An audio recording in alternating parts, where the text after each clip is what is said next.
name is Cameron Brooks. I'm new to the Ontario soccer team, and I like to think I have be able to give a very good opinion on some of this. Bit of my background, been playing competitive since U10. This is back when 11v11 was consistent across everything. So there are some of the rules that I'm not up to date on, and some of the things I'm going to be talking about today are going to be relating back to that. Varsity athlete at Laurentian, played against Anthony a number of times. Thank you. As Nikki mentioned, League One. I've been playing League One since its inception with Woodbridge, Durham, and now Derby. And I have absolutely zero referee experience. So I'm open to a lot of dialogue throughout this. I'm hoping my presentation is going to be short and sweet. Please interrupt. Please show any yellows or reds if we want to have a discussion, and happy to chat. So some of the things we're going to be talking about today.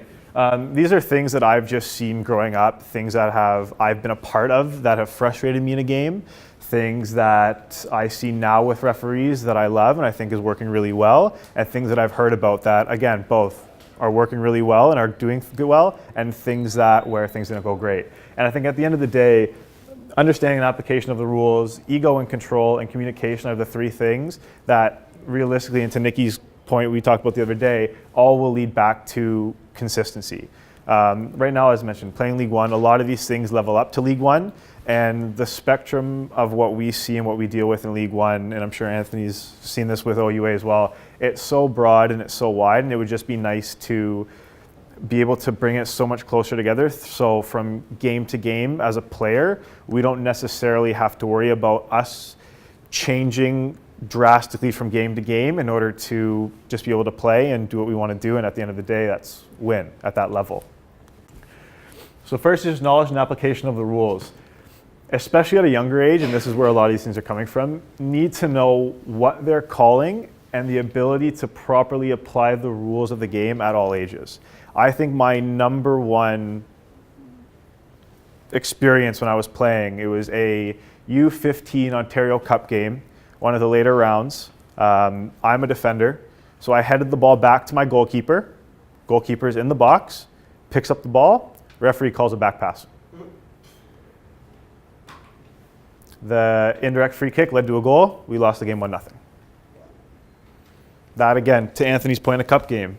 That's a misinterpretation of a rule that led to a goal that caused us to lose. Yes. Yes, absolutely. Did you flick it to yourself and head it to the keeper? Nope. Ball was played long, over my head. The ball bounced. I headed it back. Referee called a back pass. Thank you. So that's something where, and I know other rules. There was another Ontario Cup game. I believe it was U16 semifinals. So a game where winner of that game goes to the national championships to represent Ontario at a pretty good level. I believe it was about the 85th minute. It wasn't a game I was a part of. 85th minute, team gets a free kick, probably about 20 yards out. Players ask for 10 yards. Referee says, okay. Referee's counting out the 10 yards. Team takes the free kick before the wall's set. Before the referee has set the wall, team takes the free kick, team scores, referee allows the goal, team wins 2-1, they go to nationals.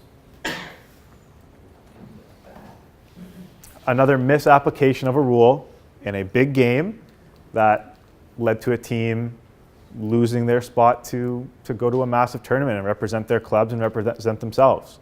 I think those are some things, especially at a younger level, that frustrates kids. When I was in it, it frustrated me, frustrated a number of my teammates, and I'm sure it frustrated some of those kids that were in that big game.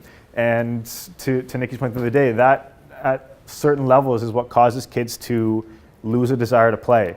It kind of makes us feel like we don't have the full ability to determine the outcome of the game. And if that's going to be determined for us, what's the point? Second is ego and control. One of the big things I see, especially in League One, and I saw it in the OUA as well, is referees coming in thinking they are bigger than the game, my word is God. No matter what you say, no matter what you do, that is not going to change things. And there are many games that I've seen where referees have taken that, have affected the outcome of the game, and used certain things outside of the game to influence their judgment when it comes in. There's a funny story I was telling Nikki, and this was from a I believe it was in Barrie, I'm not too sure, where one night the referee in question was out in the town with friends. She was out, went to a bar. Bouncer wouldn't let her in. Bouncer's doing his job. He's doing exactly what he is being paid to do and is what the law requires him to do. Doesn't let the referee in. 3 days later, men's league game. That referee is reffing his men's league game. Within 10 minutes, she has given him 2 yellows for what I was told were pretty nothing challenges. Kicks him out. When the coach says, "What was that red card for?" Coach gets kicked out. All because a couple days earlier, the referee. How do you prove that? How are you determining that those 2 yellow cards were a result of 3 days earlier her not being let in a bar? This was from a reputable, this was someone who is a close friend of mine. I know him very well. He was the coach. He knew exactly where I'm coming from, knew exactly who the ref was. And again, as much as it is hearsay, it was so close to when things happened and when the game was, and it was that player.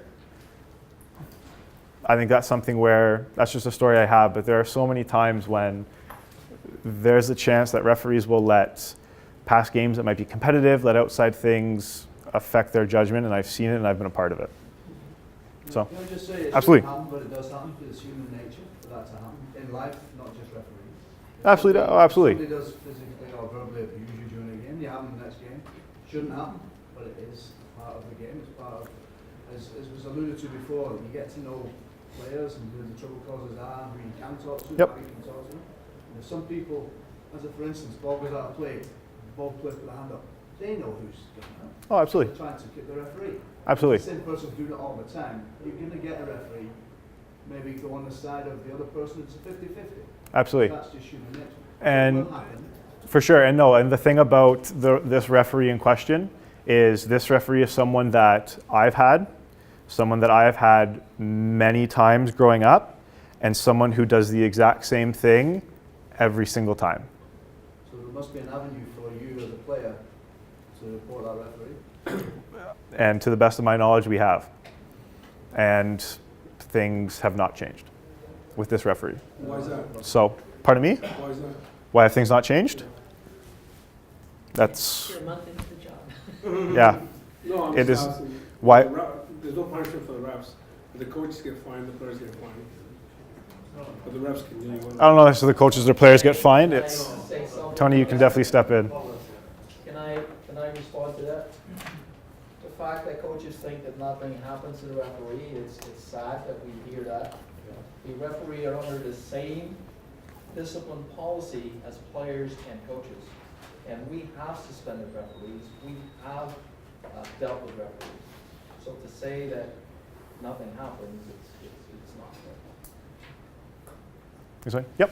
Also, on the same token, many times referees go to a field with clubs that shall be nameless, and as soon as they get in the parking lot, the club and the players say, "Oh, not him again." Yep. Now, based on a game before or whatever it is, Mm-hmm. I know. it's a two-sided coin. Absolutely, but I think the one thing is, to that point, is there certain clubs, certain players, certain leagues, when it's something where being close to other players, in a position I'm in now, moving from club to club, moving from team to team, getting close through whether it be League 1 All-Star games or coming to League 1 banquets and talking to people from across the province, when that is similar in a similar thought for 12 different teams in a 16-team league, then yes, as much as it's something where it could be there's a good chance it could be our fault, it could be chance players, the coaches, the clubs itself. But when there's these certain referees where this is the opinion that everybody has of them, and everyone sees it and everyone talks about it, I think that could potentially be a little above us and a little more than stuff that we can handle, if that makes sense. So, finally, the last thing, and this, as much as it could be called communication, it goes back to what Tony talked about in relationships. over the last number of years in League One with similar refs, and Dave Barry being one of them, and myself and my teammates in the clubs have been on, we've become pretty close to these referees. First name basis outside of the game, talk to them, see them, have chats whenever they show up. Especially in League One, I love the fact that when referees now come in, they come in before every game, they talk to the teams, there's a little bit of banter, it's a little bit of fun. I think what that does significantly affects what's on the field and goes to that last point of understanding competitive versus disrespectful when things happen.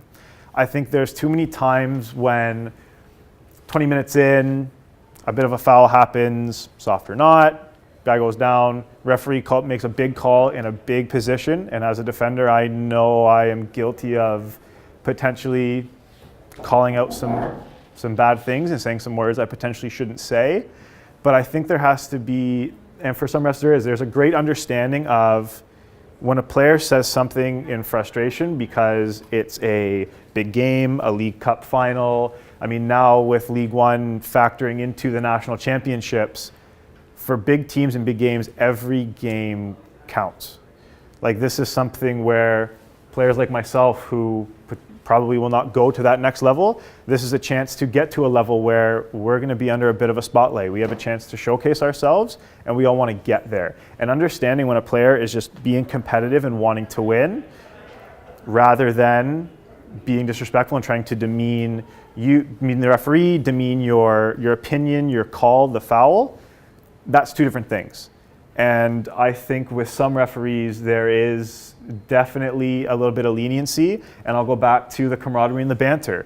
There are times when, and I'll use Dave as a great example, and I don't know whether that's just because he's English or what, where I have said something to Dave, Dave has said something equally as mean back to me, and I'll say, okay, and you get on with the game. And 60 minutes later, when I'll say something to Dave, and Dave will look at me and say, that's enough, not another word. In my head, I go, okay, he's being serious, not another word. Dave's not the only one that does that. There are a number of other referees that do that.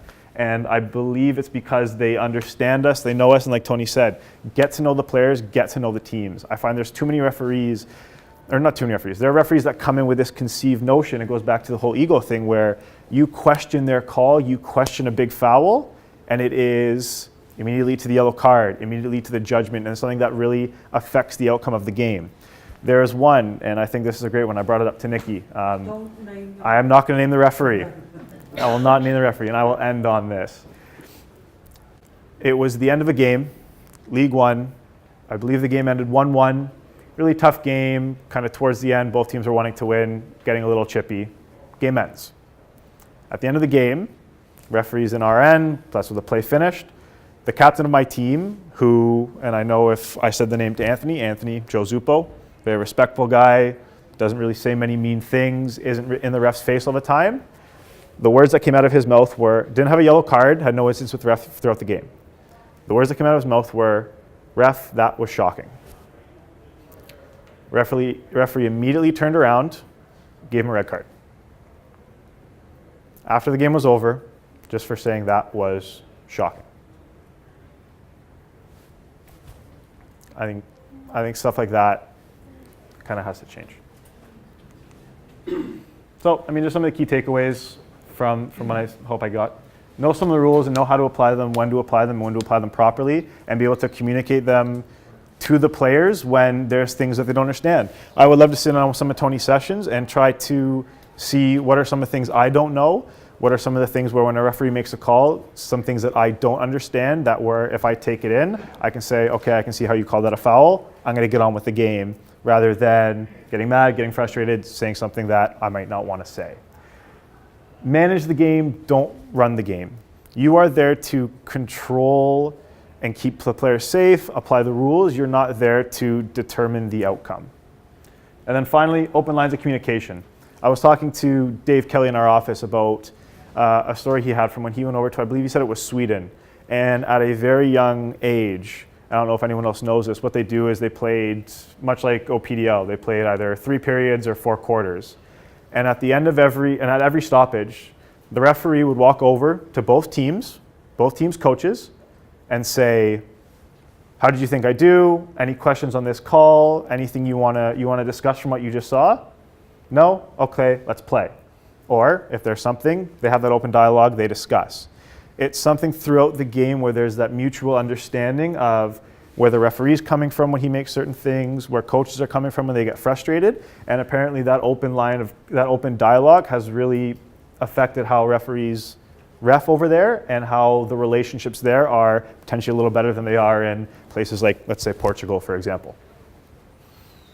So, thanks guys.